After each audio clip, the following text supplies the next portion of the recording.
Hi, my name is Laurel, and my dad's a famous Hollywood star and a crazy one. Even though he gave me everything a little girl could dream of, there was something I wanted more than anything else in the world. But be careful what you wish for, because I got what I wanted, and things got really crazy. But before all that, I have good news for you. My Story Animated will give $1,000 to one lucky person who subscribes in the next 7 days. Tell your friends, your sister, brother, and mom to subscribe now. On my 5th birthday, when Dad asked me what I wanted for a present, I said I wanted a mommy. What? Who taught you the M word? Dad, I'm 5, not stupid. Everyone has a mommy. All I have is this stupid necklace. But I'm your mom. I've looked after you ever since you were a baby. Why do you want a mom when I'm your dad? How about I take you to Disneyland instead? I want a mommy. You're being ridiculous. Besides, I don't even know who your mommy is. What do you mean, Daddy? I dated a bunch of women at the same time. I really don't know who the mother is. I just found you at my door one day.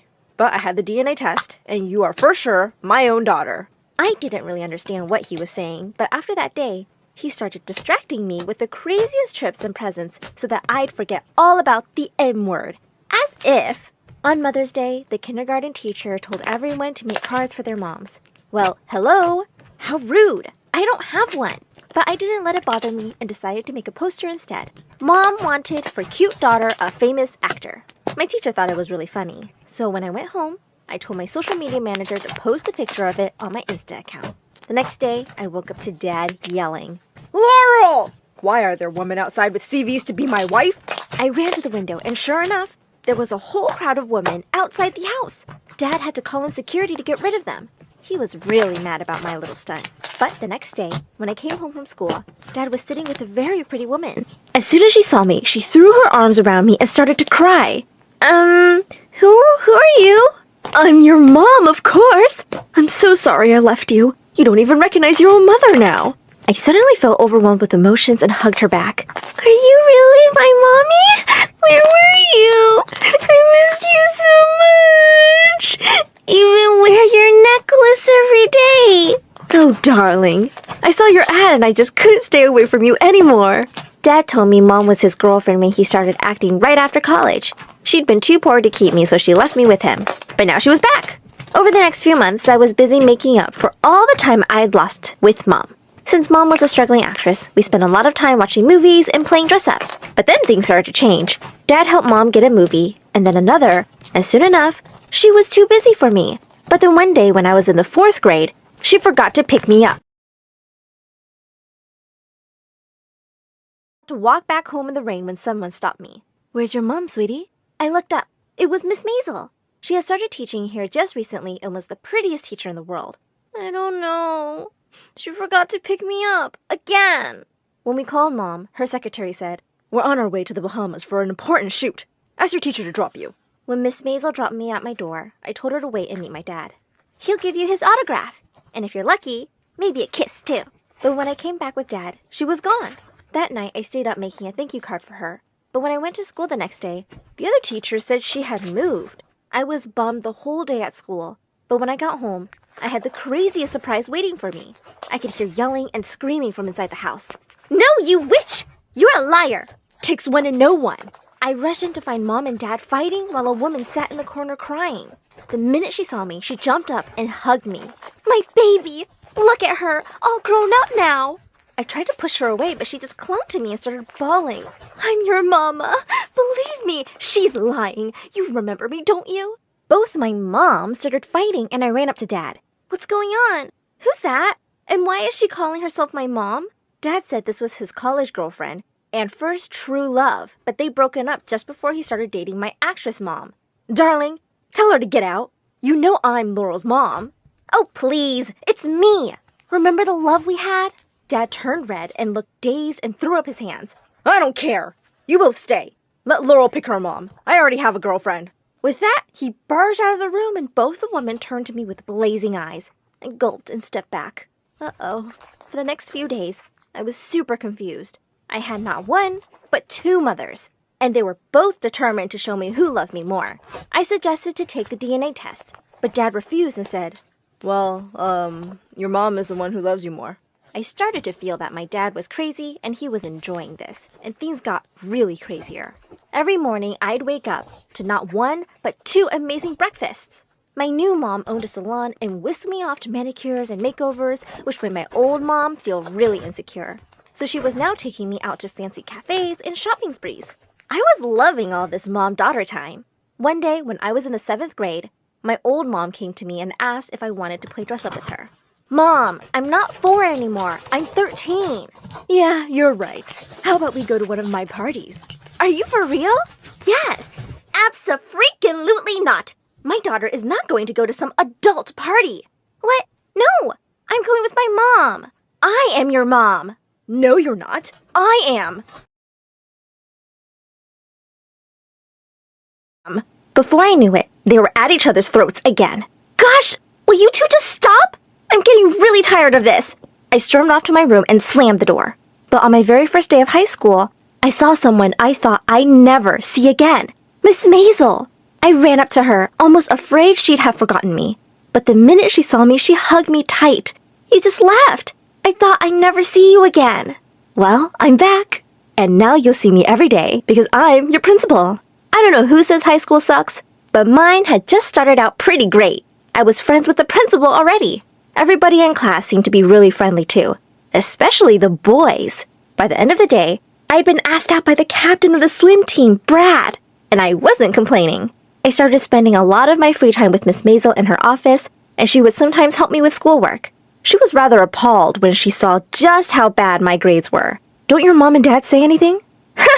No, my mom's and dad says I don't need to study a word. We'll see about that, Missy. You need to work harder and spend less time with that Brad. What was she, my mom? On the day of the prom, Dad asked me why I looked so excited. I'm going to prom with the captain of the swim team, Dad. What? No, you can't date any boy. No daughter of mine is dating a jock and coming home pregnant. But Dad, it's just a dance. I said no. I'll be watching you. And he wasn't kidding. He practically set up camp at the front door. As I was thinking about how to escape that evening, suddenly both my moms came into my room. Your dad's being stupid. Every girl deserves to go to her prom. We're going to help you, sweetie. Mom 2 gave me the cutest dress and great makeover. And then Mom 1 put her acting skills to good use. She went to the kitchen, let out a shrill scream, and pretended to faint. While Dad went running to her, I slipped out the door and ran off grinning. My moms were the best. When I walked into the hall, I instantly had boys swarming over and asking me to dance. Thanks, but I'm here with Brad, guys. You're sure? I think he's here with someone else. Just then, I caught sight of Brad with his arms around the cheerleading captain, and he was kissing her.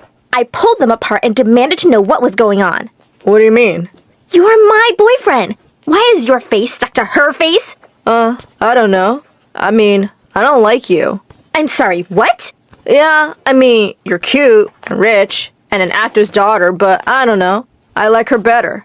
I was furious. Before I knew what I was doing, I grabbed a glass of punch and dumped the whole thing over his head. You horrible, horrible jerk! As I was busy pulling his hair, I heard Miss Maisel say, "What is the meaning of this, Laurel?" Immediately, I let him go and turned to her, angry tears streaming down my face. What's wrong? Just back off! What are you, huh? My mom? I rushed past her to the bathroom. I felt like such a fool. A minute later, Miss Maisel joined me. I looked at her and burst into tears as I told her everything. She told me I could do so much better than a dumb jock like Brad. Pretty boys can be a pain, really. Look for people who are kind. After a while, I stopped crying. She had a point. Suddenly, she reached into her bag and offered me a chocolate. That's my favorite! Thanks, Mom! I gasped. Had I just called the principal Mom? Ugh, could I be any lamer? But to my surprise, Miss Maisel suddenly hugged me. Think of me like your mom, always. Miss M, I have 2 Oops! As I pulled away, my necklace got caught in hers, and then everything came crashing down. The necklace she was wearing was the other half of mine. What the? Why do you have that? Oh, Laurel. Wait, let me explain. Oh no, don't freaking touch me! You! It's you! You're my mom, aren't you? You lying, horrible woman! I hate you! And with that, I ran home in complete shock. I'd seen her, my mother, and the 2 women who fought over me every single day had both been lying? As soon as I got home, I barged into Dad's room. They are lying! They're both liars and gold diggers, Dad! I saw her, my mother! She has the other half of my necklace! I told him everything, and both moms looked like they'd passed out. Dad looked furious. I knew one of you was lying. That's why I let you stay in my house. But you were both lying? They both burst into tears, telling me they loved me. I told them to save it and turned to Dad. It doesn't matter anymore. You were right all those years ago. Mothers freaking suck. You're my only family, Dad. Just then, the maid announced Miss Maisel was here to see Dad. As she came in, I looked at Dad to see his reaction, and to my shock, he jumped up and hugged her. What? He said she was the sister of his dead college best friend. Dad, it's her. She has the necklace. She's my mom. Impossible. We never dated. Of course, we never dated, but you were with my sister for a while. And then you decided you guys were better off as friends, remember? Then she had Laurel, and after she passed away, our mom left Laurel at your door. Miss Maisel said after a while she'd come looking for me because she promised my real mom she'd look after me. But I thought telling Laurel would upset her, so I just kept a look from afar. That necklace was something I gifted your mom. That's why I had the second half. For a minute, Dad and I were stunned, unable to believe what we were hearing. My real mom was gone. I burst into tears. Suddenly, Dad, my two moms, and Miss Maisel hugged me, promising to be there for me forever. What was her name? Your mom's name was Sandra. I asked for her picture. When I saw her face, I could see how much we looked alike, and it made me miss her even more. Years passed. I moved forward from the loss of never knowing my birth mother, and forgave all the people who had lied to me. And today is my wedding. And even though my own mom won't be here to give me away, I have one crazy dad and 3 wonderful women. Even though I live with my parents, we treat each other like strangers. We don't talk. I can't even remember the last time I had a conversation with my dad. I only remember my mom telling me to take out the trash a few weeks ago. Normally, she just points to the trash with her eyes. I was surprised that she actually said something to me that day at all. I do my own grocery shopping, I cook my own food, and I eat alone in my room. My parents love traveling. Of course, they never take me with them. They don't even tell me that they're going somewhere. If I don't see them at home 2 nights in a row, I know that they must have gone on a trip. I only find out where they've been after they come back by looking at the fridge, because wherever they go, they get a souvenir magnet and stick it there. They never ask me if I have any money. Thankfully, my grandma gives me money every week. She's my mother's mother and lives in a retirement home. My mom hasn't seen her in years. I visit her every Friday. I'm sure you're curious to know why they are treating me this way. I'll tell you why. Because they think I ruined their lives. My mom was only 20 years old when she got pregnant with me. She and my dad were both law school students. My mom gave birth to me even though she didn't want me at all. Because of that, she never got her degree. My dad also had to quit school and started working to be able to support us. One day, when I was in elementary school, my mom said to me, "If it wasn't for you, both your dad and I would have been successful lawyers today. But instead, I'm working as a secretary, and your dad is a mechanic. In case you're not aware, you destroyed our lives." Of course, hearing that at such a young age made me really upset. Now, I don't feel guilty, but I can't really say that I'm all that happy. I only feel good when I visit my grandma. That's why on Fridays, I don't walk, but run to the retirement home. Every week, my grandma's best friend, Aunt Zora, bakes a lemon cake for me. The 3 of us have cake as I tell them about everything that happened that week. I mostly talk about the things my parents have done. They listen to me very carefully, and they always have a lot to say. One Friday, when I arrived at the home, both my grandma and Aunt Zora looked really sad. Their eyes were all puffy from crying. Aunt Zora was being treated for cancer. I knew something bad had happened. Her doctor had told her that the cancer had spread all over her body. Nothing could be done anymore. Aunt Zora wiped the tears off her face and said, "I asked the doctor, how long do I have? Please tell me." He said, "Maybe a week or a month. Almost certainly less than a year. It's really difficult to say this, but I can die any second now," she said. I was so sad. She was as close to me as my grandma. I wanted to say something to comfort her, but words had lost their meaning. Aunt Zora said, "Let's go to my room. I've had something on my mind for a while now. It's time to share it." My grandma and I stared at each other. We didn't get it. We followed Aunt Zora. She took out a notebook from the closet and handed it to me. "I don't have anyone else in this world apart from you two. I think of your grandma as my sister and you as my grandson. This notebook is the only thing I can leave you," she said. I looked at the notebook. I looked at the notebook. I could tell it was very old because the pages were all yellow. I flipped through it but couldn't figure out what it was. There were a lot of numbers and words I couldn't make out. Aunt Zora said, "These are my great-grandfather's notes. He lived in France in the 1700s, and he was one of the most renowned alchemists of his time." "Do you know what alchemy is?" she asked me. I shook my head. No. Aunt Zora began to tell the story. In ancient Greece, China, and Europe, alchemists tried to transform materials such as iron and lead into gold by mixing different elements. They used to say, if you mix the right ingredients, you could turn a rusty key into solid gold. There were some who succeeded, but they didn't tell anyone about it. They kept it a secret. My great-grandfather was one of them.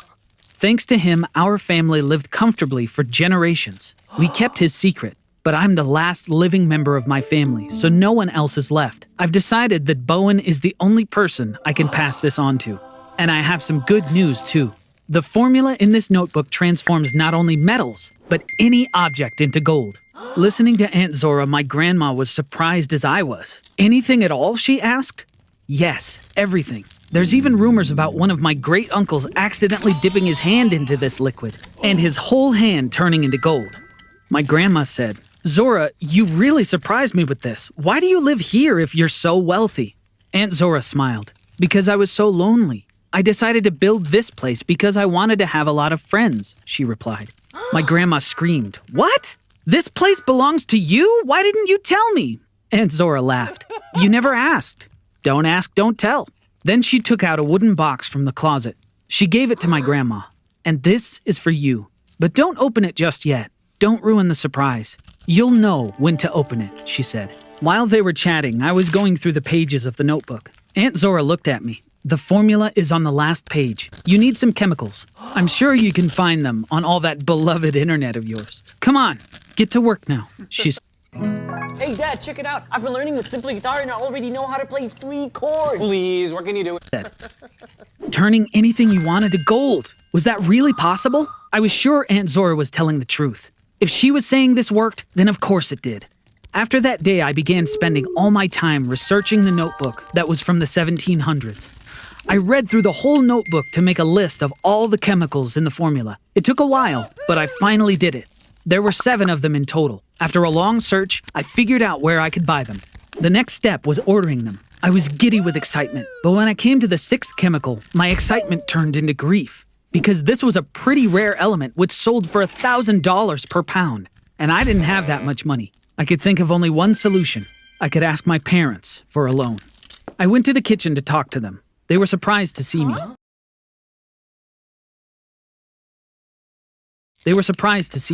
My dad looked annoyed and said, "What?" I showed him the old notebook and told him what Aunt Zora had told us. "I need $1,000. In return, I'll give you all the gold you want, so you can travel for the rest of your life and never have to see me again," I said. They both started laughing hysterically.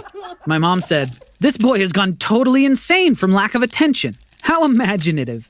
He can turn anything into gold." My dad turned to me and asked, "Did you really believe this stupid tale? You're so naive. No wonder we never felt close to you."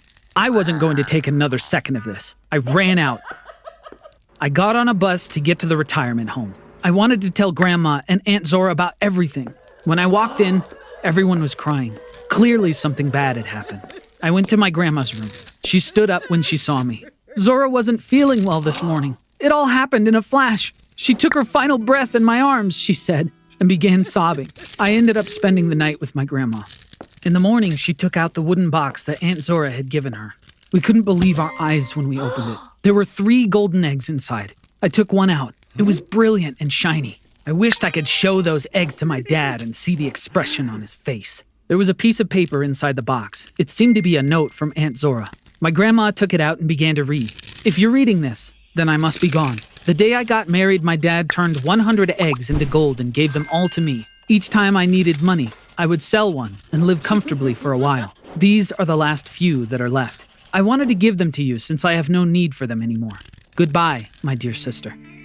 Once again, tears came pouring down my grandma's eyes. She knew I didn't want to go back home. "We could sell one of these golden eggs and buy a house. We can live there together," she said. I happily agreed. Since we had enough money now, all I wanted was to try implementing the formula and to become a real alchemist.